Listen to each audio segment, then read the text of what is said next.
एक बाबा प्रवचन कर रहे थे, दांत एक भी नहीं। अब बोलने के क्रम में मुख में जो है फेन झांक हो रहा था। तो एक युवक साइंस का विद्यार्थी था और वो बाबा के पास आए कि बाबा आप जब बोलते हैं तो मुख से फेन झांक क्यों निकलता है? कहा कि बबुआ तुम नहीं समझते हो, जब हम बोलते हैं ना तो मेरे मुख में गंगा जमुना सरस्वती प्रकट हो जाती है, इसलिए ये फेन निकलता है। तो लड़का ने सोचा कि मेरा दादा मर गया है, उसका फूल मेरे घर वाले कहते गंगा जी में प्रभावित करके आओ, जो हमारा दादा स्वर्ग लोक में चले जाए। तो कहाँ जाएं हम गंगा में? ये तो गंगा जमुना सरस्वती बबे के मुख में प्रकट है। दूसरे दिन वो राख लेके आया, वही फूल लेके आया, जैसे मुखे में डाल दिया। तो ये हाल है। नाराज बुढ़ारी अवस्था में दसन विहीनम जातन तुंडम अंगम गलितम पलितम मुंडम। श्री शंकराचार्य जी कहते हैं कि मुख के सब दांत झड़ गए और शरीर भी गलित हो गया, माथे भी पलित हो गए हैं। अब क्या दुर्दशा, दृष्टिर भ्राम्यति रूपम उपहतम।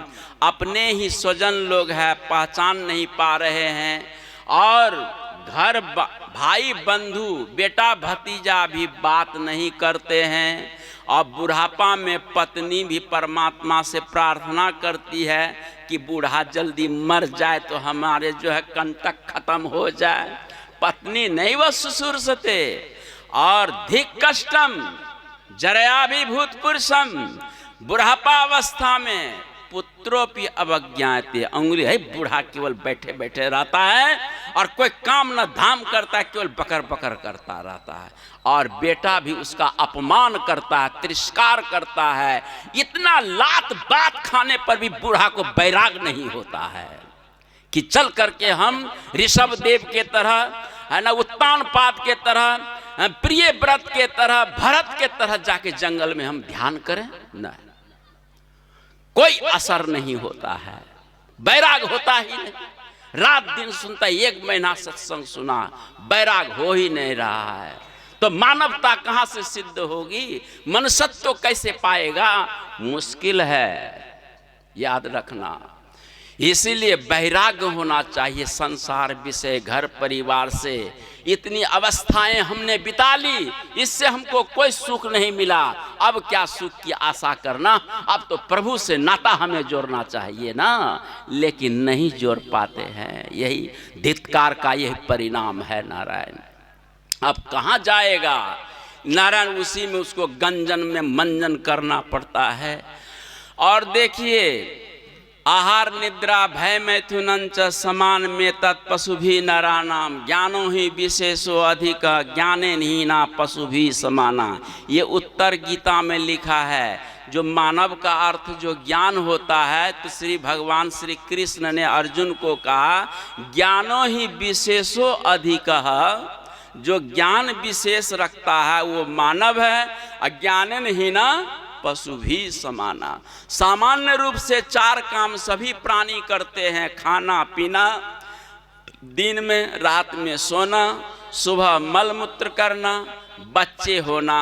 अब भैंस के बच्चे को पारा पारी, गाय के बच्चे को बाछा बाछी, बकरी के बच्चे को पाठा पाठी, कुत्ता के बच्चे को पिल्ला पिल्ली, मनुष्य के बच्चे को बेटा बेटी कहते हो। क्या अंतर है?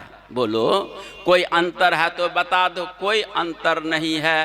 अंतर इतना ही है कि उसको पूंछ है, आपको पूंछ है ये नहीं है। उनको सींग है, आपको सींग नहीं है। यही अंतर है, बाकी सब तो बराबरे चलता है। याद रखिए, इसीलिए नारायण पशु कहा गया है।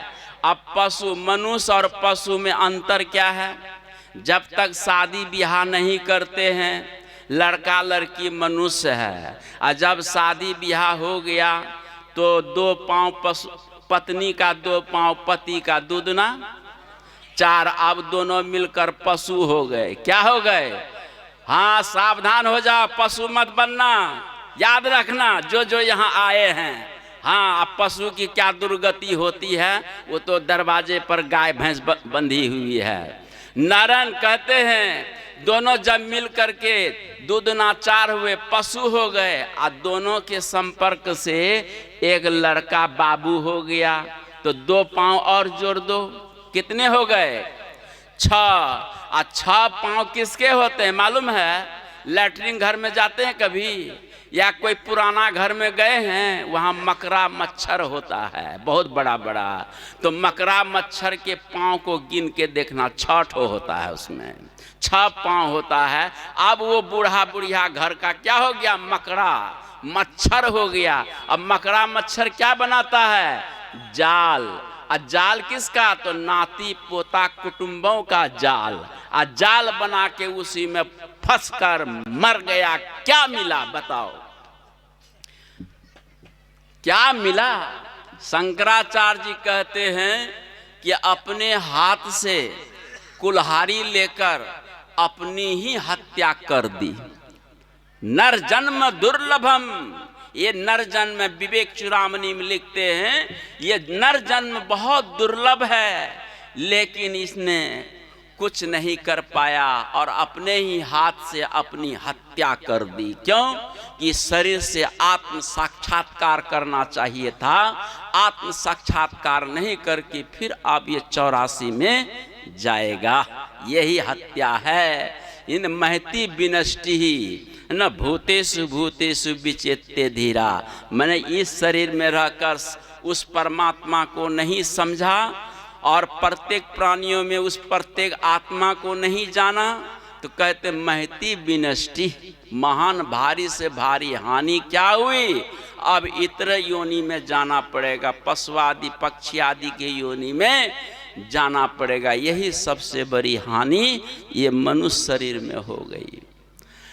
आइए मनुष्य शरीर की बात करें हम आपसे। ये मनुष्य शरीर मिथुनी सृष्टि है। मिथुनी सृष्टि कब से आरंभ हुई? मनु शत्रुपा से। मनु शत्रुपा से पूर्व मैथुनी सृष्टि नहीं, मानवीय सृष्टि नहीं थी। तब फिर कौन सृष्टि थी? संकल्पमय सृष्टि थी। परमात्मा ने संकल्प किया, ब्रह्मा जी का जन्म हो गया। ब्रह्मा ने संकल्प किया, मनु शत्रुपा ये सनकादिक अंगिरादि ऋषियों का जन्म हो गया। संकल्प से सूर्य चंद्र इत्यादि बन गए हैं। संकल्प सृष्टि ये है। और मनु शत्रुपा से ये मानवीय सृष्टि मिथुनी सृष्टि आरंभ हुई है। तभी से हम लोग मानव कहलाते। मनु के संतान को मानव बोलते हैं। जैसे दशरथ के पुत्र को दाशरथी बोलते। दाशरथी माने राम। वसुदेव के पुत्र को वासुदेव बोलते हैं। वासुदेव माने भगवान कृष्ण। अब मनु के पुत्र या संतान का नाम है मानव। तो हमारा जो वंश परंपरा है मनु से चला हुआ है। हम लोग मनु के वंश के हैं, इसीलिए हम लोग मानव कहलाते हैं। अब मनु के वंश में मनु स्मृति है, संविधान। और उस मनु स्मृति संविधान को पढ़ोगे और वो हिंदुओं के लिए, जैसे भारत के लिए एक संविधान है, उस संविधान के अनुसार कानून बनता है, नियम बनता है। और उस नियम कानून में सरकार को भी रहना पड़ता है और प्रजा को भी रहना पड़ता है। तो वैसे ही हमारे अध्यात्म सनातनी वैदिक हिंदू धर्मावलंबियों के लिए एक संविधान है। उस संविधान का नाम मनुस्मृति है। और उस मनुस्मृति में मानव के लिए एक संविधान बनाया गया। ये किस श्लोक में बताऊं? धीर्तिर क्षमा दमो अस्तेयम इंद्रिय निग्रह ज्ञानम शौचम। और आगे कहते हैं धीर विद्या सत्यम अक्रोध दशकम धर्म लक्षणम। जिस मानव में 10 प्रकार के धर्म के लक्षण हो उसी को मानव कहते हैं। जिसमें 10 प्रकार के धर्म के लक्षण का अभाव हो उसको मानव नहीं, उसको दानव आप कह सकते हैं, राक्षस कह सकते हैं। राक्षस दानव कोई जंगल से कोई पहाड़ से आया सो बात नहीं। हमारे मानव समाज में ही कोई दानव है, कोई मानव है और कोई देव है। ये मनुष्य का ही एक संज्ञा, देव जैसा काम जो करते हैं उस मनुष्य को देवता कह दिया जाता है, और जो राक्षस जैसा, दानव जैसा काम करते हैं उसकी संज्ञा दानव राक्षस की हो जाती है, और जो मानव जैसा कर्म करते हैं उस आदमी का नाम मानव हो जाता है। अरे भाई आप समझ लीजिए, किसी मनुष्य ही, कोई मनुष्य ही तो है, किसी को आप इंजीनियर कहते हैं, कोई डॉक्टर होता है, और कोई साधु महात्मा, कोई गृहस्थ, कैसे हो गया? ये नाम जो दिया गया कैसे उसके कर्म के अनुसार नाम दिया गया है, बात समझ लीजिए। तो इसलिए हम दानव नहीं, राक्षस नहीं, हम तो मानव हैं। मानव जैसा हमारा कर्म धर्म होना चाहिए, मानव जैसा हमारा खान पान होना चाहिए, मानव जैसा हमारा रहन सहन होना चाहिए, तब तो हम मानव हैं। यदि ये सब नहीं है तो मानव होते हुए राक्षस, जैसे रावण मनुष्य ही था, ब्राह्मण कुल उत्पन्न था, लेकिन उसको राक्षस कह दिया गया। उसी राक्षस योनि में विभीषण भी था, उसको राक्षस की संज्ञा नहीं दी गई। और हिरण्याकश्यप, हिरण्याक्ष ये दानव लोग थे, दैत्य थे, कश्यप ऋषि के पुत्र थे, लेकिन उन्हीं के पुत्र प्रहलाद हुआ। प्रहलाद को दैत्य कुल उत्पन्न भगवान का भक्त कहलाया, लेकिन उसी का पिता राक्षस दैत्य कहलाया। क्यों? कर्म के अनुसार, वृत्ति के अनुसार नाम पड़ गया है। तो वैसे हम लोगों की वृत्ति मानवीय होना चाहिए, ज्ञानमयी वृत्ति होनी चाहिए, तब तो हम मानव हैं। यदि दानवीय राक्षसीय वृत्ति यदि आ जाती है तो वृत्ति के अनुसार ही लोग नामकरण करते हैं। जैसे कोई बच्चा बात नहीं सुनता है और कुछ उत्पात करता है तो क्या कहता है? बंदर सुनता नहीं है, गधा सुनता नहीं। अरे वो तो मनुष्य का बच्चा है, गधा क्यों कहते हो? अरे गधा के तरह वो आचरण करता है। और वो मनुष्य का बच्चा बंदर क्यों कहते हो? तुम अपने ही बच्चा को बंदर कह रहे हो। कारण क्या है? वो बंदर की तरह वृत्ति कर रहा है, बंदर की तरह आचरण कर रहा, उत्पात कर रहा, इसलिए बंदर की संज्ञा दी गई। तो वैसे ही हम मानव समाज में ही किसी को दानव की संज्ञा, और किसी को राक्षस, किसी को मानव, किसी को देव की संज्ञा दी जाती है। तीन संज्ञाओं में सबसे उत्तम संज्ञा है देव। देव वृत्ति को अपनावे, हम आप मानव हो सकते हैं।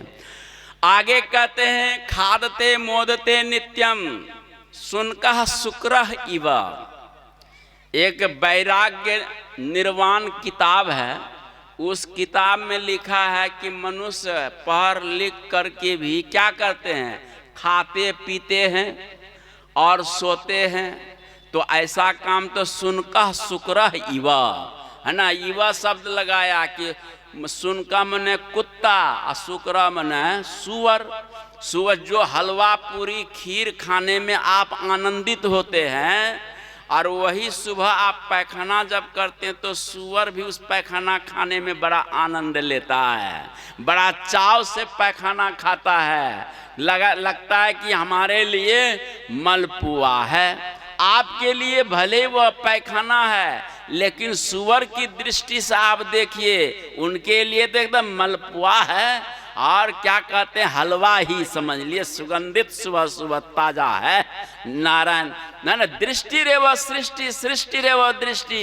दृष्टि के अनुसार सृष्टि बदलती है। हाँ, यदि आप सुअर की दृष्टि से देखिए तो सचमुच उसके लिए तो हलवा ही तो है, और आपके लिए भले पैखाना दुर्गंध है। क्षितिजल पावक गगन समीरा, पंच रचित यह अधम शरीरा। गोस्वामी तुलसीदास जी ने यहाँ बड़े भाग लिखा है, और वहाँ पर अधम शरीरा लिखा है। ये अधम कैसे हुआ? कितना सब उत्तम से उत्तम वस्त्र पहनो, उत्तम से उत्तम भोजन खाओ, लेकिन सुबह अधम बन जाता है। कितना भी कीमती से कीमती कपड़ा पहनिए, लेकिन सुबह दिन भर पहनकर रात भर सोइए, सुबह दुर्गंध देने लगता है। इसका मतलब ये शरीर ही अधम है। इसके संपर्क में जो आता है वो निकृष्ट हो जाता है।